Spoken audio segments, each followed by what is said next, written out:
இன்றைக்கி இந்த கேக் வந்து என்னோட ஸ்வீட்டான ஒரு பர்சனுக்கு தான் வந்து ரெடி பண்ண போகிறேன்.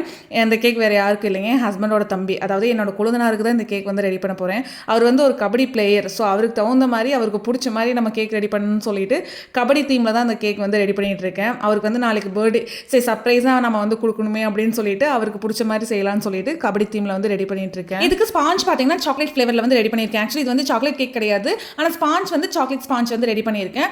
உள்ள ஃபில்லிங்கில் பார்த்தீங்கன்னா கீழ் லேயரில் வந்து பைனாப்பிள் க்ரஷ் கொடுத்துட்டேன், மேல் லேயரில் வந்து ஃபில்லிங்காக ஸ்ட்ராபெரி க்ரஷும் கொஞ்சமாக நட்ஸும் வந்து கொடுத்துருக்கேன். இன்றைக்கி இதில் வந்து கொஞ்சம் ஃபாண்டன்ட் ஒர்க் வந்து இருக்குது. அதனால் கேக்கெல்லாம் பண்ணி க்ரம் கோட்டெல்லாம் கொடுத்து ஃப்ரிட்ஜில் செட் பண்ணிவிட்டு அதுக்கப்புறம் ஃபாண்டன்ட் ஒர்க்கு தான் வந்து நான் ஸ்டார்ட் பண்ணேன். ஃபாண்டன்ட்னா கேக் ஃபுல்லாக ஃபாண்டன்ட்டாக இருக்க போகிறது கிடையாது, மினியேச்சர் மாதிரி ஒரு 4-5 ஐட்டம்ஸ் வந்து ஃபாண்டன்ட்டில் செய்ய போகிறேன், அவ்வளோதான். கபடி தீமில் கேக் பண்ணுறது ரொம்பவே கஷ்டமாக இருக்கும்னு நினச்சிட்டு இருந்தேன். ஆனால் என்னோட வேலை இவ்வளோ ஈஸியாக முடியும்னு நான் நினைக்கவே இல்லை. ரொம்பவே ஈஸியாக டக்குன்னு முடிஞ்சு. இது வந்து ரொம்ப சிம்பிளான கேக் தான், ஆனால் பார்க்கறதுக்கு கொஞ்சம் கிராண்டாகவே இருந்தது. இந்த கேக்கோட அவுட்புட் வந்து எப்படி வந்துச்சுன்னு சொல்லிட்டு நான் நெக்ஸ்ட் ஷார்ட்ஸில் வந்து ஷேர் பண்ணுறேன்.